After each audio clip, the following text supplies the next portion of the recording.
तो guys in दिनों मेवाड़ का राजघराना कुछ चर्चाओं में है, क्योंकि महाराणा विश्वराज सिंह जी का जो राज तिलक हुआ वो काफी चर्चाओं में आ गया था। मतलब लक्षराज जी वर्सेस विश्वराज जी ये हो गया था। तो इनके पीछे की क्या कहानी है? मेवाड़ के 76वें महाराणा जो थे वो थे महेंद्र सिंह जी मेवाड़। कुछ दिनों पहले उनका निधन हुआ, तो उसके बाद जो उत्तराधिकारी बनना चाहिए वो उनका बेटा है, जो कि है विश्वराज सिंह जी मेवाड़, और जो वही बने। इनको महाराणा बनाने का निर्णय लेता कौन है? इनको महाराणा बनाने का निर्णय लेते हैं जो उमराव, कि आखिर ये उमराव है कौन। तो आज की वीडियो में हम यही बात करेंगे कि ये उमराव है कौन और क्या होते हैं उमराव, और उमराव कितने हैं। कि गाइस मेवाड़ में जब महाराणा अमर सिंह हुआ करते थे, उन्होंने ये उमराव बनाए। तो ये क्या होते हैं मतलब? तो गाइस उमराव जो होते हैं वो राजाओं की प्रथम श्रेणी के सामंत होते हैं, जो प्रथम श्रेणी में बैठते हैं। और मतलब ये कह लो कि राजा के बाद वो ही होते हैं जिनसे राय मशवरा या कुछ भी पूछा जाता है। महाराणा अमर सिंह जी द्वितीय जो थे, उन्होंने फर्स्ट टाइम ये प्रथम श्रेणियां बनाई थी, जिनमें 16 प्रमुख ठिकानों को शामिल किया था। तो उन ठिकानों के प्रमुख होते हैं, उन्हें उमराव कहा जाता है। अमर सिंह जी का जब देहांत हो गया था, उसके बाद 5 और ठिकानों को इंक्लूड किया गया था इसमें। लेकिन जब जो नए महाराणा बने वो 16 को ही प्रमुख मानते थे। तो अब बाकी के जो 5 उमराव है उनका क्या काम है फिर? तो गाइस वो ऐसा होता है, जब 16 उमराव में से कोई अनुपस्थित होता है या कोई मतलब आ नहीं पाता है, तो उनकी जगह उन्हें शामिल किया जाता है। लेकिन आज भी मेवाड़ में उमराव 16 ही माने जाते हैं।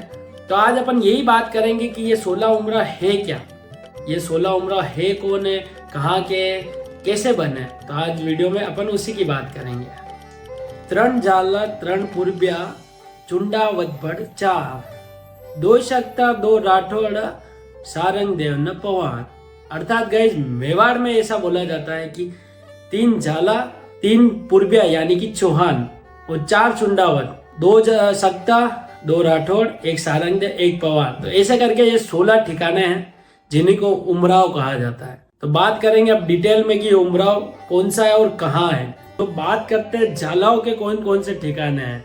तो पहला ठिकाना है बड़ी सादड़ी, जो कि राज सिंह जी के पुत्र अज्जा जी जो थे उनके वंशज को रायमल जी ने दिया था। तो उनके वंशज की जो पीढ़ियां है वो चलती आ रही है आज दिन तक। तो गाइस दूसरा ठिकाना है देलवाड़ा, जो कि है राज सिंह जी के दूसरे पुत्र सज्जा जी के वंशज का। मतलब सज्जा जी को ये जागीर महाराणा रायमल ने ही दी थी। तीसरा जो ठिकाना है वो है गोगुंदा। तो ये जागीर अमर सिंह जी जो प्रथम थे उन्होंने कान सिंह जी झाला को दी थी। अब बात करते हैं चौहानों के कौन कौन से ठिकाने हैं। तो पहला ठिकाना है गाइस बेदला, जो कि सम्राट पृथ्वीराज जी चौहान थे, उनके वंशधर चंद्रभान चौहान को दी थी। दूसरा जो ठिकाना है वो है पारसोली, जो कि केसर सिंह जी के पास था। तो केसर सिंह जी को यह जागीर महाराणा राज सिंह जी द्वारा दी गई थी। तो तीसरा जो ठिकाना है वो है कोठारिया। तो ये ठिकाना राजा हम्मीर के वंशधर माणिक चंद जी चौहान के पास था। और प्रसिद्ध क्रांतिकारी जो टाटिया टोपे हैं उनको शरण देने वाले रावत जोत सिंह जी भी इसी ठिकाने के थे। अब बात करते हैं चुंडावतों के ठिकाने की। तो सबसे पहला नाम आता है सलुम्बर का ठिकाना, जो कि मेवाड़ का प्रमुख ठिकाना माना जाता है। यह ठिकाना महाराणा लाका के पुत्र रावत चुंडा जी को मिला था। इस ठिकाने की खास बात यह है कि मेवाड़ की जो राजगद्दी पे विराजते हैं उनका राज तिलक भी सलुम्बर ठिकाने के राव साहब द्वारा किया जाता है, जो कि अभी कुछ दिनों पहले ही विश्वराज जी का जो राज तिलक हुआ था वो भी सलुम्बर के राव साहब द्वारा ही किया गया था। दूसरा जो ठिकाना है वो है आमेर। तो यह ठिकाना रावत चुंडा जी के जो पड़ पोते थे जग्गा चुंडावत जी उनको मिला था। यह ठिकाना है देवगढ़। यह ठिकाना भी चुंडा रावत चुंडा जी के एक और प्रपौत्र सांगा चुंडावत जी को मिला था। और ये ठिकाना मतलब अपनी सुंदरता के लिए भी काफी मशहूर और प्रसिद्ध है। चौथा जो ठिकाना है बेगू, जो कि सलुम्बर रावत साईदास जी थे उनके भतीजे को मिला था, जिनका नाम था गोविंदास जी। तो अब बात करते हैं सक्तावत के उन दो ठिकानों की। तो पहला है भिंडर और दूसरा है बांसी। भिंडर जो ठिकाना है वो है महाराणा उदय सिंह जी के जो पुत्र थे शक्ति सिंह जी, उनके पुत्र को मिला था, इनका नाम था भान सिंह जी, जो कि महाराणा प्रताप द्वारा दिया गया था। और यहाँ के जो अभी महाराज है वो है रणधीर सिंह जी भिंडर, जो काफी प्रसिद्ध है और जो राजनेता भी है। दूसरा जो ठिकाना है वो है बांसी, जो कि महाराज शक्ति सिंह जी के पुत्र अचल दास जी को मिला था और यह ठिकाना उनको महाराणा प्रताप द्वारा दिया गया था।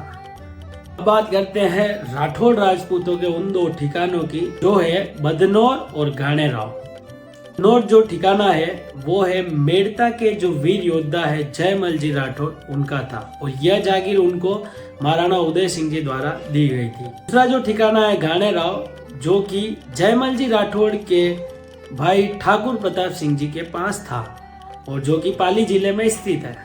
सारंग देओल राजपूतों के पास भी एक ठिकाना था जिसका नाम था कानौड़, जो कि महाराणा लाखा के पुत्र अज्जा जी के बेटे सारंग देव के पास था और यह जागीर उनको महाराणा रायमल द्वारा दी गई थी। और कानौड़ के महलों को लोग इसलिए याद भी रखते थे क्योंकि वो काफी विशाल और बड़े बड़े महल हुआ करते थे और अभी भी है। अब बात करते हैं पवार राजपूतों के उस एकमात्र ठिकाने की, जो कि है बिजोलिया। यह ठिकाना मालवा के परमार वंश से निकले हुए अशोक जी पवार के पास था और यह ठिकाना गाइस भीलवाड़ा में स्थित है। और ऐसा कहा जाता है कि यह ठिकाना महाराणा प्रताप जी का ससुराल भी है। तो गाइस ये थे कुछ 16 ठिकाने। तो इन 16 ठिकानों के जो प्रमुख होते थे उन्हें उमराव कहा जाता था, जो कि राजाओं की जो दरबार होते थे उनमें प्रथम श्रेणी में उनको स्थान दिया जाता था। तो गाइस आपको उम्मीद है ये वीडियो पसंद आई होगी। आप अगर ऐसा ही इतिहास से जुड़ी हुई और भी वीडियो आगे देखना चाहते हैं तो कमेंट में जरूर बताना, हम ट्राई करेंगे।